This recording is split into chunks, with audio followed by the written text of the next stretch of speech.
Thank you. All right. Turn with me to Psalms 127. We're going to jump right into it real quick.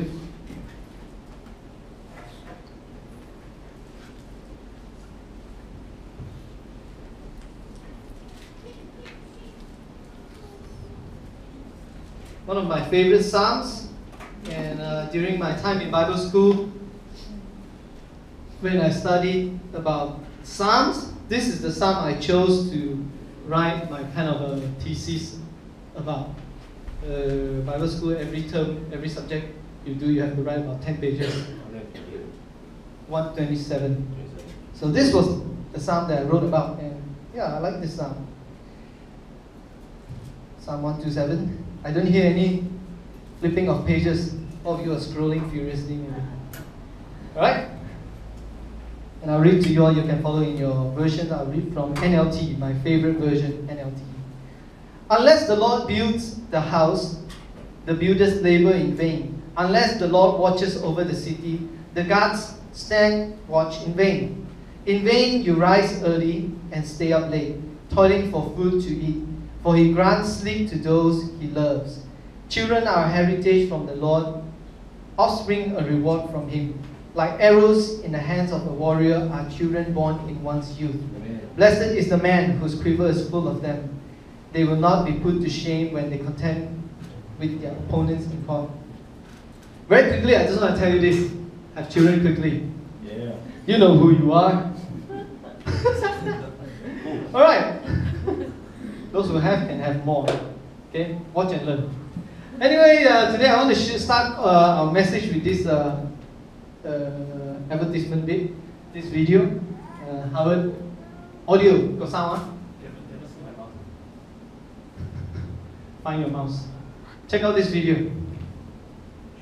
What's great about the iPhone is that if you want to know where your ex-girlfriend is at any moment, there's an app for that. Or if you want to check her personal calendar so you can accidentally run into her and give her a chance to take you back, there's an app for that.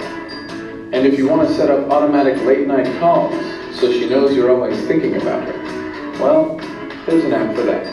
And if you need an attorney with a proven record of fighting restraining orders, there's an app for that. But if the judge can't appreciate your love for her and you're required by state law to move on, there's an app for that. And if you need to buy a car with enough horsepower to drive off a cliff so that she comes to your funeral and gives a eulogy about what a great guy you were, and then breaks down and cries as she realizes that no other man will ever make her as happy as you did, and that now she's destined to die, a lonely old cat lady, because she was too stupid to see what she had when it was right in front of her. Yeah, there's an app for that too. That's the iPhone, solving life's dilemmas, one app at a time. Alright, so we all have a smartphone, right? I think most of us have. Some of us have two. Who still uses the old school dumb phone? No, Kevin has smartphone. I've seen him use it. Okay, thank God. Every time I have a question that I don't know an answer to, my smartphone makes me smarter. Awesome. And this year, it's both a solution and also a problem in our lives. Yes, it helps us answer a lot of things. Yes, it keeps us going. But that's kind of also the problem with the smartphone thing. It keeps us going. It's the coolest thing to have, but sometimes it just keeps us awake at night. We constantly have to respond because it's instant. Everything is fast. And they have this, anybody remember, I don't know, maybe when I was in secondary school, they had this challenge in McDonald's where you order your food and they are supposed to serve you within 2 minutes. Okay, fast food, real fast, in your face. They'll shoot it at you, rocket launch it at your mouth, and it goes straight into your stomach, very fast. And as a secondary school student, I always wish that they'll be late. start, there's a timer there, time in, and then you're supposed to get a free beef burger if you were late, if they were slow. And everything is fast these days. In Times Magazine, in 1960, all right, Back to the Future, an expert testimony was given by to the Senate by a subcommittee that was researching on how people lived back then, on time management, and the essence of it was this: because of the advance in technology, within 20 years or so, remember this 1960s, within 20 years or so, everybody smile. Technology. Talking about technology. Within 20 years or so, people would radically need to cut back our work time. This was in 1960s. That we would, because so many things would be automated, we would have to work less and less because of computers, because of all the things that we get from the trip to the moon, the processing power, all that. People estimated that we would also retire earlier. How far from the truth that would turn out to be? They think that by now we would be sitting, what was that cartoon where they, Wall-E, you know the cartoon? Where we would just float around in armchairs and robots would do everything for us.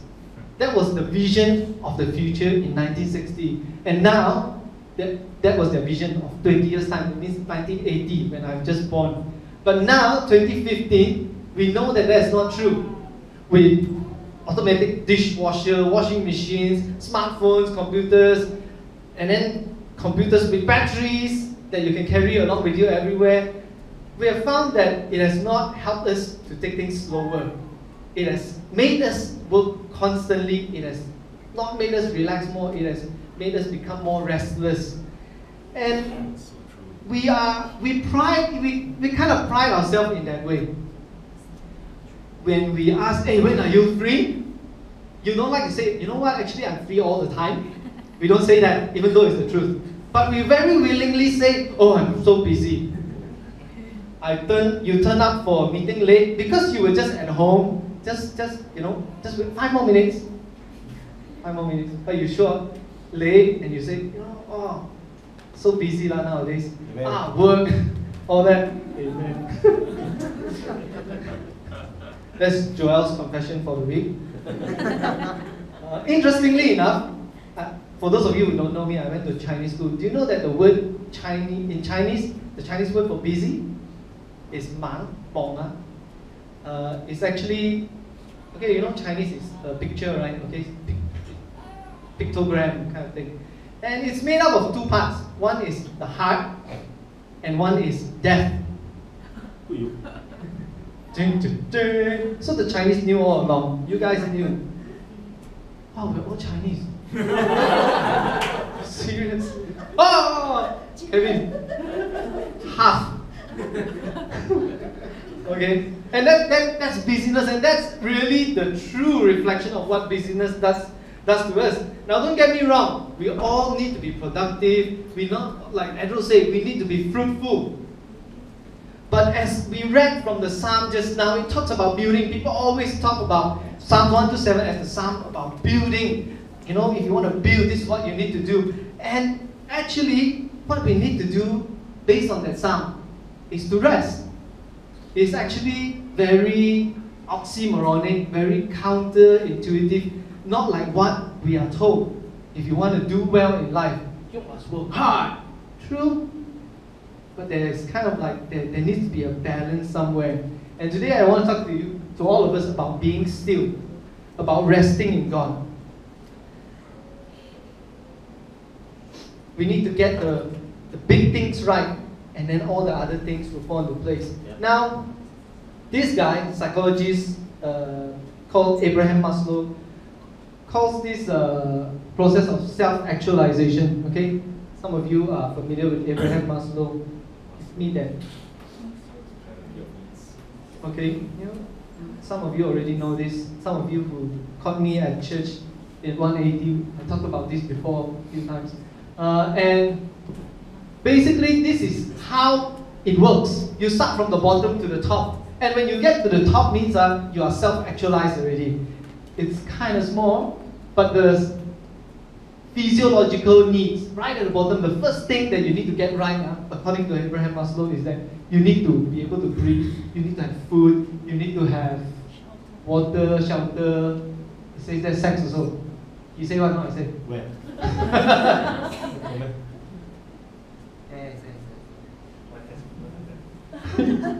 Okay, there's also excretion. Because you know if you gotta go, you can't do anything else.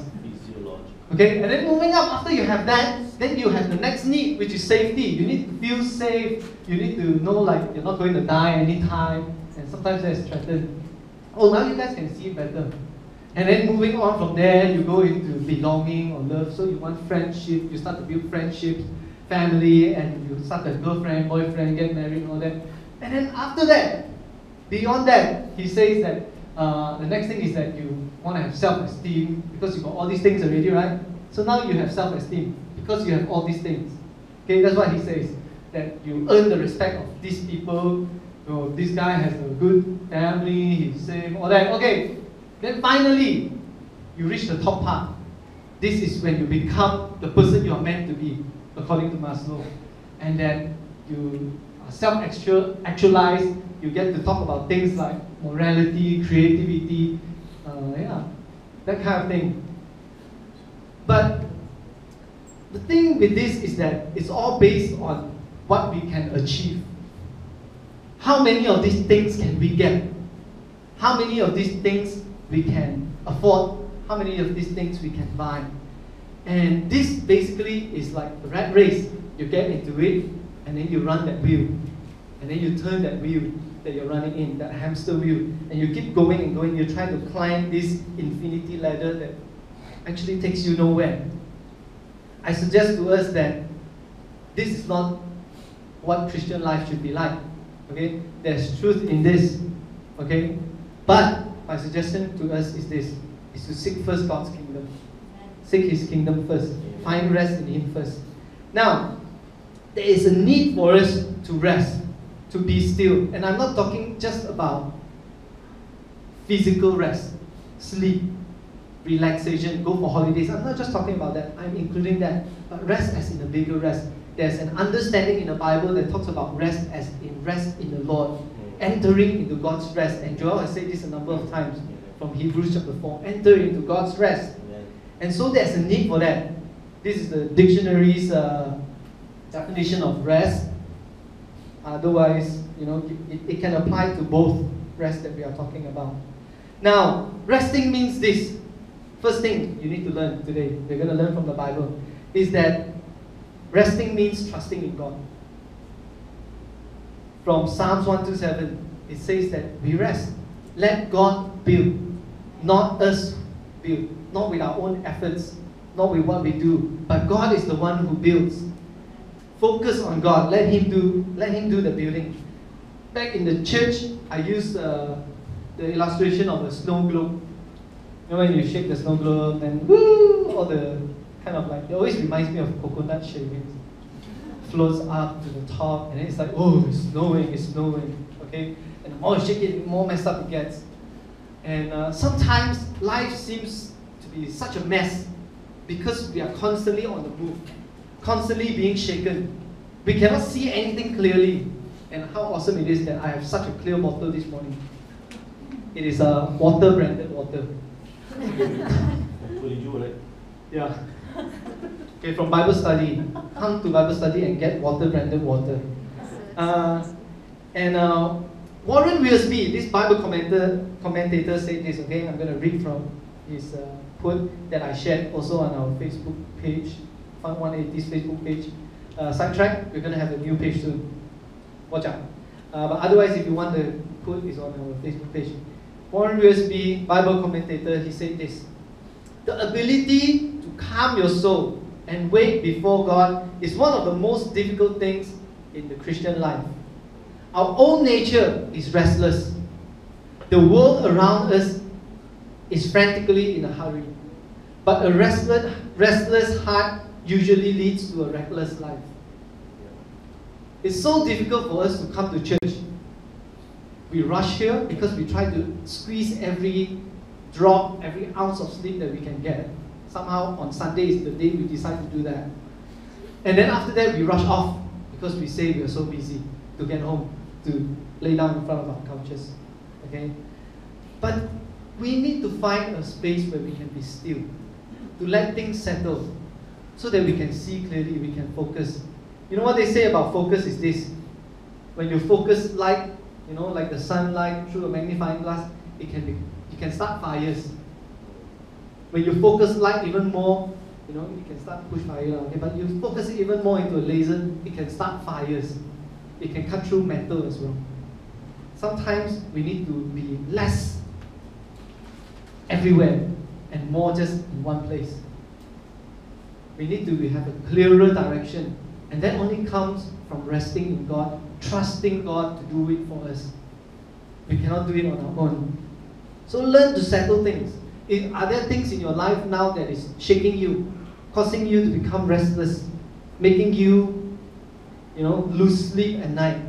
It says in 1 Peter chapter 5 verse 7, to cast all your cares on Him. He will care for you. In Philippians chapter 4 also, and I read from the Message version, don't fret or worry. Instead of worrying, pray. Let petitions and praises shape your worries into prayers, letting God know your concerns.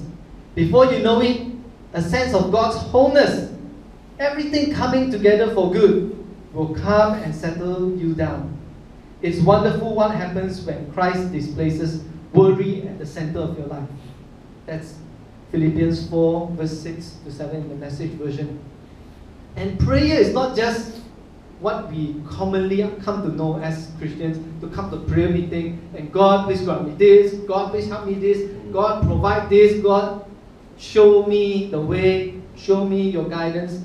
But prayer is simply talking to God, hanging out with God.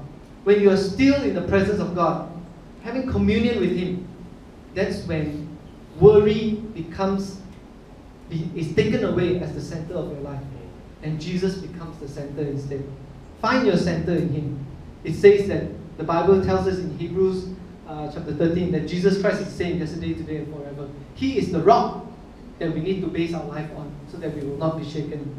So that's the first thing. Being still means trusting in God. Resting in Him means trusting in God. Okay. Next thing is this. Being still means finding rest. Work is a part of God's plan.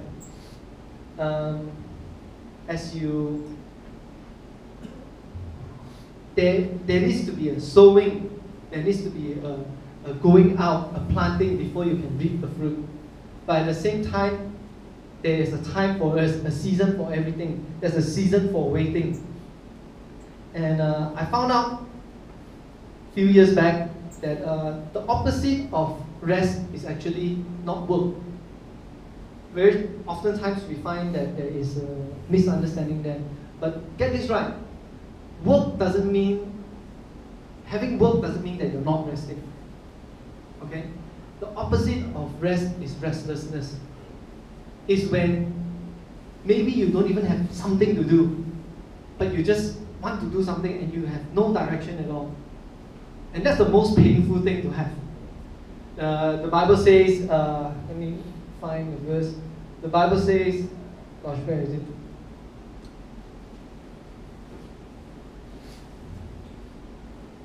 I didn't write it down, now I lost it. Bible says in Proverbs, gosh, I think Proverbs 12 maybe. Okay, if I come around here, I'll post it online. But it says that the sleep of the laborer is sweet. That's the King James Version that I used to remember it in. Okay, that when you are working, you find that your rest is sweeter. When I do, after I do some work at home, in the garden, moving stuff, and I break a sweat, I find that at night, you will be able to sleep better. So, the opposite of rest is not work. Work and rest goes hand in hand. They're like partners, parallel. Oh, sorry, 12. 5 verse 12. 5:12. Dang it. It says this. Thank you very much. It says this 5:12. So, the opposite of rest is restlessness. not able to find rest.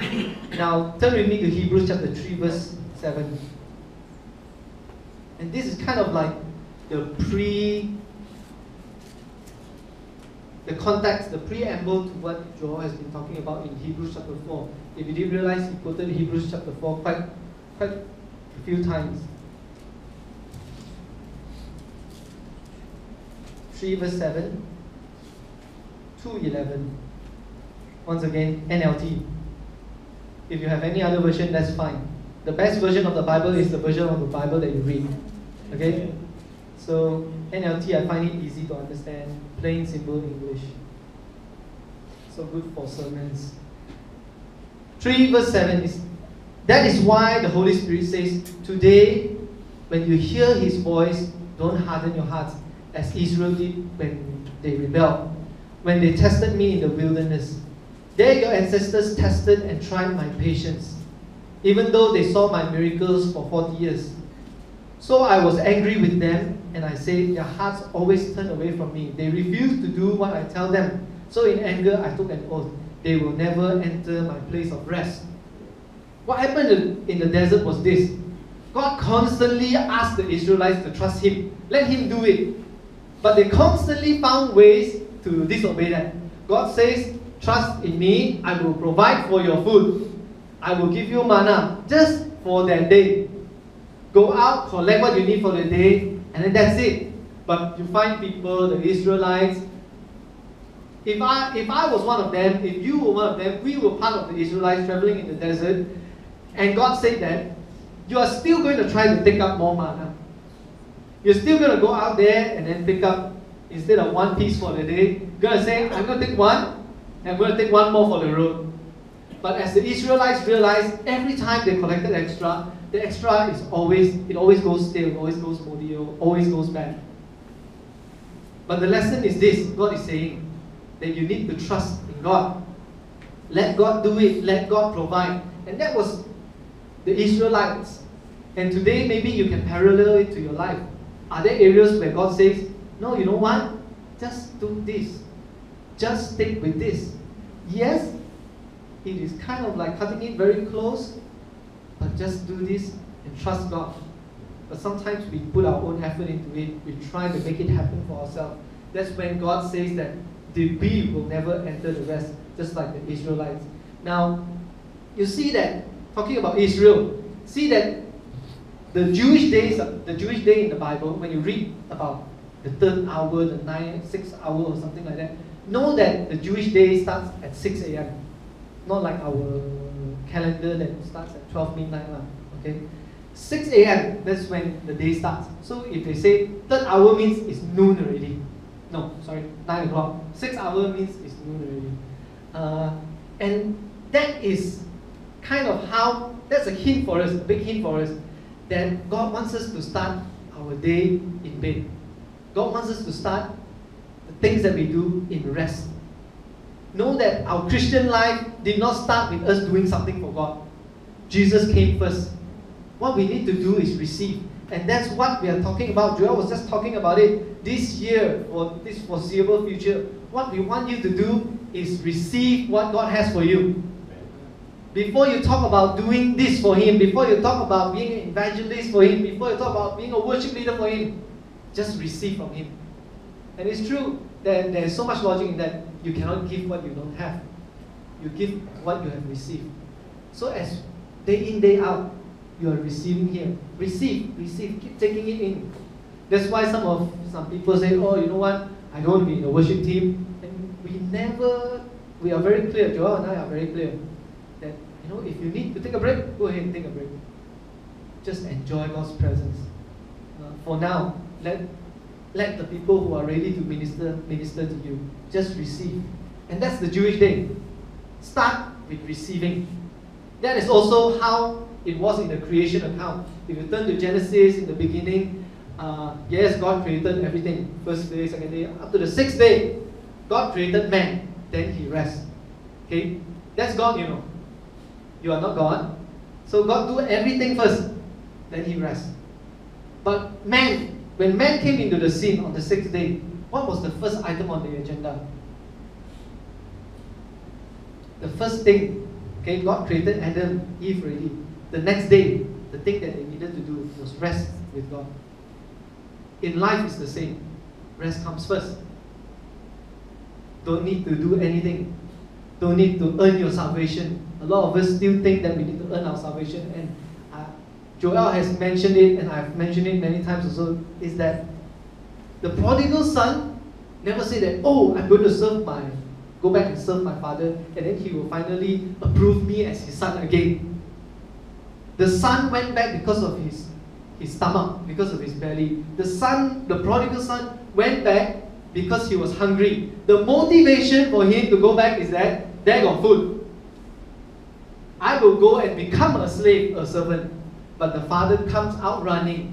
Before he does anything, before he even reaches the house, the father meets him far away. And that's how it is. Start by receiving every day. Not just, in what you do, everything that you do, start by receiving from God. That's why sometimes it's the best thing to do, the first thing to do in your day is to have your time with God. But don't forget that it's about being in God's presence, not about doing it. Oh, today, it's like homework to do every day. If you don't do, you feel like you're guilty. And then the next day, because yesterday I didn't do, I have to do 2. Because last week I didn't do, I have to do 7. Wow, now 7 times 5 minutes each day is like 35 minutes. So I wake up 35 minutes earlier. It's not that way.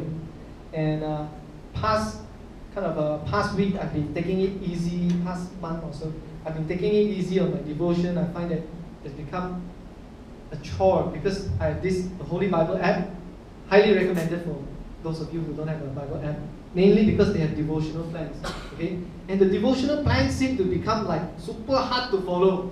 So I'm like, screw this. And then I just put it aside and I went and began to use Our Daily Bread. The best thing of Our Daily Bread is, sometimes when I'm really, really lazy, all I have to do is, while I'm brushing my teeth, I play it, and the guy with the very soothing voice will talk the devotion, will tell you the devotion.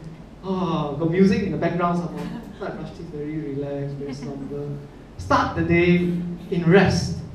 Okay, highly recommend odb.org or download the app like I did. By the way, last time the app you have to pay, now it's free. So awesome. Let me highlight to you, before we move on to the next thing, Psalms 127 in verse 2. And I want to read to you in NASB version. Look at your version, but I want to highlight NASB's version to you. NASB is New American Standard Bible, and I don't think anyone here uses NASB, because we're not American. That is your version. You're looking at it, but now listen to this version.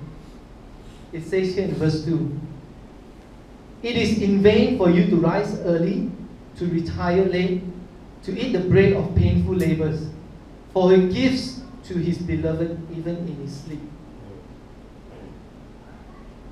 Sometimes it is in our sleep that God works. Sometimes it is when we stop working that God can start to work. I recently watched this movie called The Guardian by Ashton Kutcher and Kevin Costner. Okay, it's about Kevin Costner training Ashton Kutcher to become a lifeguard. And so at one point in the movie, this weaker swimmer had to rescue an instructor that was pretending to drown. And every time he swam out, this weaker trainee, every time he would swim out to that guy, and the guy would struggle, and the guy would punch him in the face or elbow him in the nose, and it would be blood everywhere. So after a while, this weaker swimmer, just all he had to do was, he just waited for the person to tire out. And you guys heard of this illustration before. Sometimes when people are drowning, you don't go immediately and save them. And sometimes we are drowning in our own things to do, our to-do list, our agendas, our calendar, and we are struggling and struggling to stay afloat. But God comes when we stop struggling sometimes.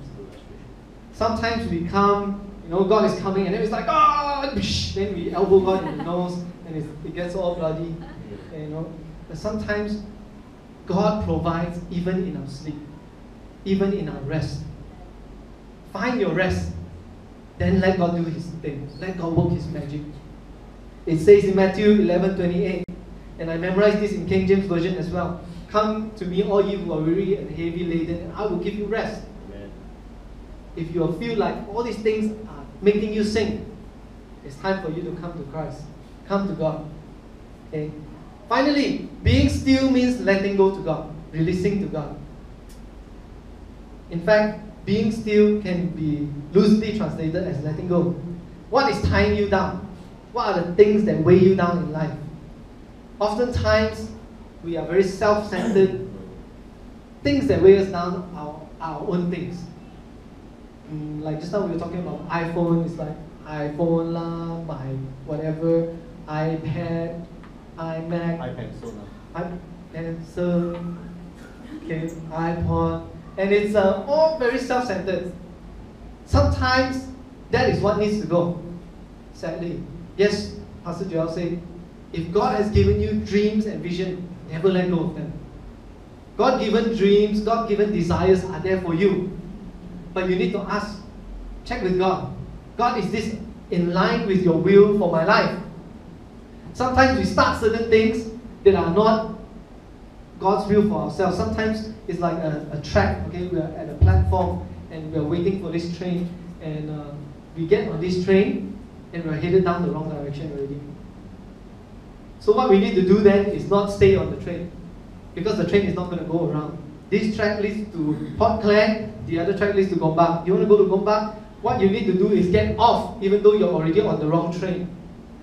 But sometimes, you know, that's a very simple, very 2D, very simple illustration. But sometimes we know in life it's not so simple. You get on it, if you want to quit, you want to get off, it's a huge deal. But then at the same time, you also know that if you do not get off, it will only get worse and worse. It will only get you further and further away from God. So I encourage you, and some of you are speaking to me, you have gotten on the wrong train, on the wrong platform, you're headed down the wrong track. Then, actually, most of the time, when people come and talk to me about decisions that they need to make, they already know. You already know what you need to do. You don't need to ask me. I don't know how God speaks to you, but I just sense that you already know what to do. You might not be able to do it. And I think some of us here are that way. You're already headed down the wrong way. God has called you to a certain thing in life, but you're moving further and further away. Maybe it's your career, it's down the wrong path, but you need to get off the train now and get on the other platform and move in the other direction. Jesus encouraged us to rest in Him. In Luke chapter 10, verse 38 to 42, just write it down, don't have to look at it. But this is the story of Mary and Martha. How one kept working and laboring. But Jesus said this, one has chosen the better thing. And the better thing is to sit at Jesus' feet. Let go to God, let Him do it. And the illustration, I have an illustration here. Yesterday was back to EPL. Now let's see, not many football fans here anymore. Nobody. Any football fan here? Derek's not here. Liverpool played yesterday. Liverpool lost yesterday. Yeah. No football fan. Alright? Chelsea lost, Liverpool lost. But you know how they play football is that you have two halves. Okay? And the only break you get is like a half-time break. Okay? So imagine with me your life is a football game. And sometimes we only have this midlife crisis where we begin to reevaluate our life. Normally, late 30s, early 40s, kind of an age range. That's when you have your midlife crisis. Before that, it's like, just do lah, just do. But I want to suggest to you that football was so yesterday. Okay?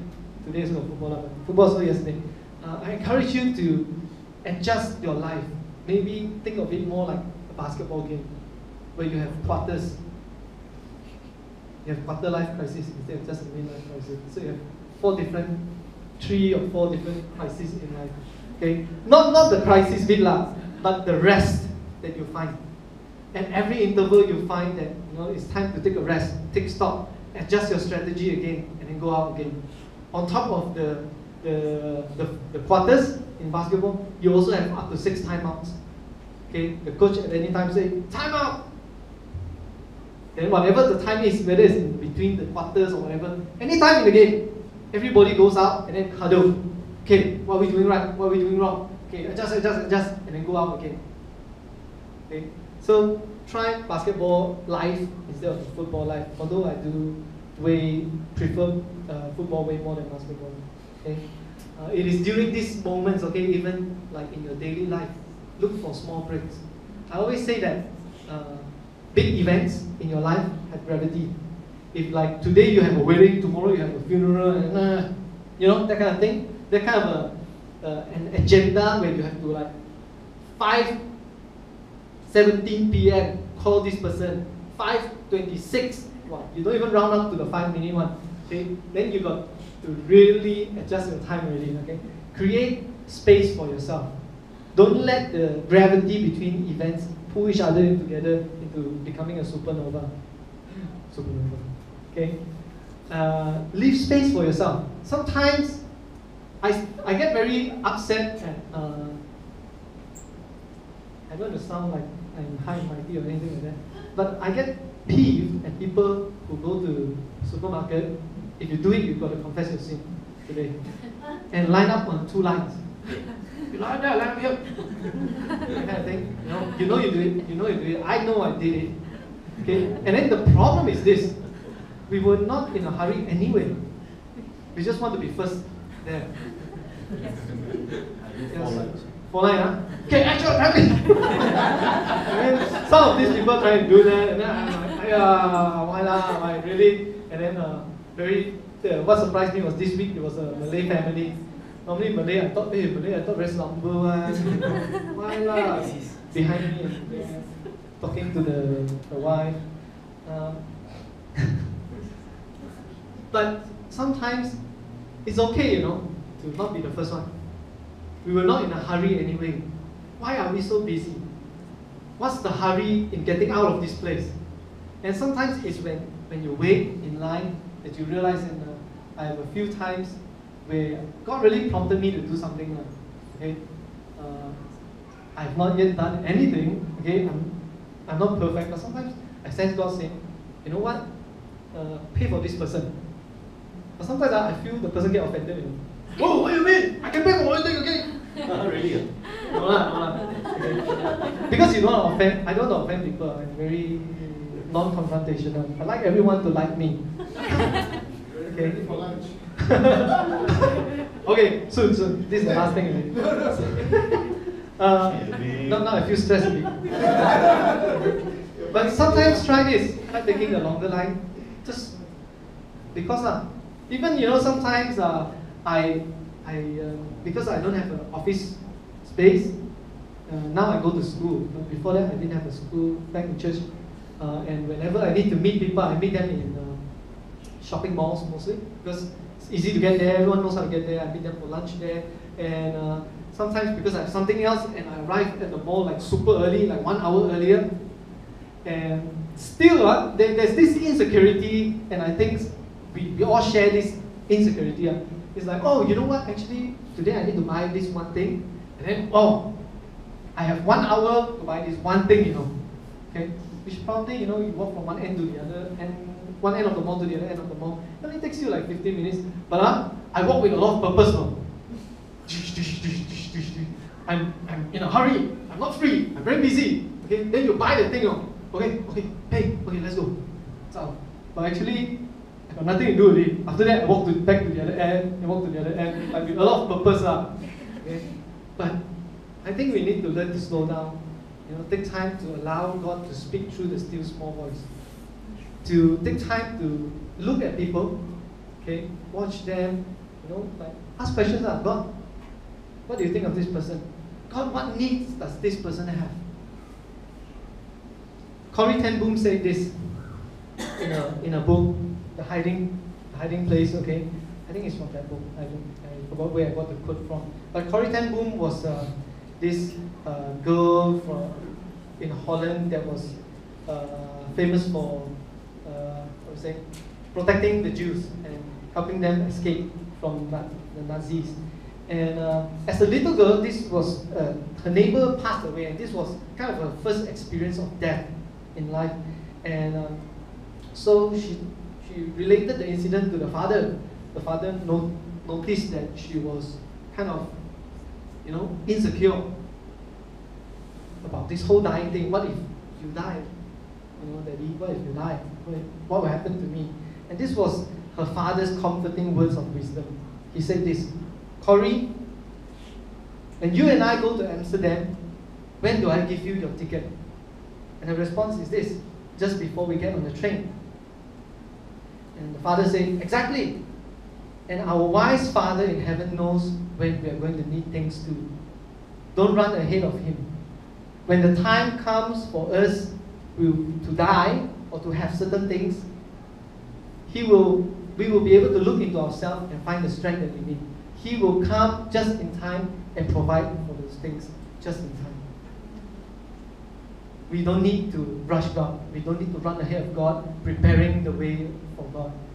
Okay, God, I want this, so therefore I prepare now. Later, it's going to be like that, very easy. All you have to do is like that. And the Israelites was kind of doing that. When God said, okay, you don't want to follow my instruction, now 40 years in the wilderness, the Israelites said, you know what? No, I'm just going to march straight to Canaan and I'm going to take it by force. And what happened was they all died. The whole generation of them died. Now I want to read to you from Hebrews chapter 4 as we end today.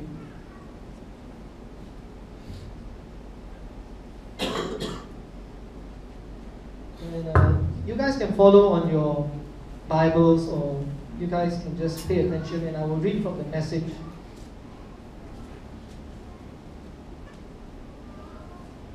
For as long then as what that promise of resting in Him pulls us on to God's goal for us, we need to be careful that we are not disqualified. We received the same promises as those people in the wilderness.